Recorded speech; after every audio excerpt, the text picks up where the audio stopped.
Xuddi shunday qolgan 3 ta orxideyalarimga o'xshab mana buni ham bo'ynini ochib olganman, moxini chiqarib olganman. Bo'yniga tekkan joylaridan chiqarib salpar moxini orasini ochib qo'ydim, yengil qilib. Buni ham hozircha kesish niyatim yo'q. Bokovoy pochkasini agar kesadigan bo'lsam, bu ham ikkita yoki bitta bokovoy pochkadan gul berishi aniq. Mana shunaqa multiflora. Shuning uchun yaxshi ko'raman, juda ham yaxshi ko'raman. Multifloralar ham mini bo'ladi. Barglari ancha kompaktni, gullari ham ancha kompaktni. Mana shunday butoncha gullar juda ham yaxshi ko'raman. Крупноцветковыйлар ham yaxshi, faqat barglari sal noqulayroq bo'ladi-yu, gulini soni kam bo'ladi. Siz удобрениеңizni yaxshi bera olsangiz, yaxshi освещение, yaxshi yorug' joy, влажность qilib bera olsangiz, gullari bir 10 ta, 15 ta, undan ham ko'proq bo'lishi mumkin. U sizni qilib bera oladigan sharoitingizga qarab. Atak 4 ta, 5 ta, 6 ta, 8 ta shunaqa bo'ladi. Lekin gullari katta bo'ladi. Shunisi bor. Menga lekin ko'proq multiflora yoqadi. Bu bokovoy shox chiqarib gullashni juda ham yaxshi ko'radi. Mana bu katta orxideyalarga qaraganda.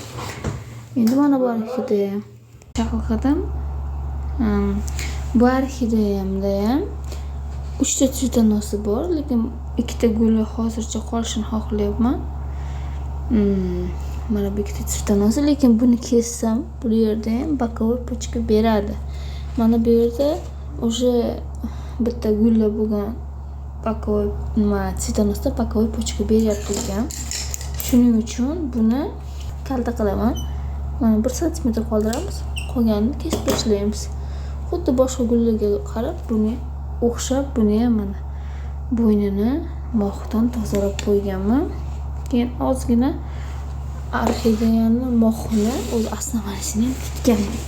Mana bunda 3 ta tsvetanos, bittasi o'sha tagidan chirigan, buni kesib tashlaymiz. Bu qop-qora bo'lgan kerak emas. Buni ham bittasini qoldiraman u. Keyin mana bunisida ham ikkitagina guljasi bor. Buni ham kesib tashlayman. Mana oxirgi pochkasi. Mana shu yerdan kesib tashlayman, bo'ldi. Endi mana bu yerda 2 ta bokovoy pochka berish kerak. Buni faqat mana bu yerda qoramisi bor ekan. Buni bir tozalab Maxim yoki vodorod perix bilan ozgina обработка qilib qo'yish kerak. Qora joy bor ekan. Bu sal strashnoq ahvolda bo'lganligi uchun. Buni shu yerini tozalayman, Maxim surtib qo'yaman. Tamom. Shu joy qurishi uchun, yana rivojlanib ketmasligi uchun. Video qiziq bo'lgancha like, подписка kutib qolaman sizdan.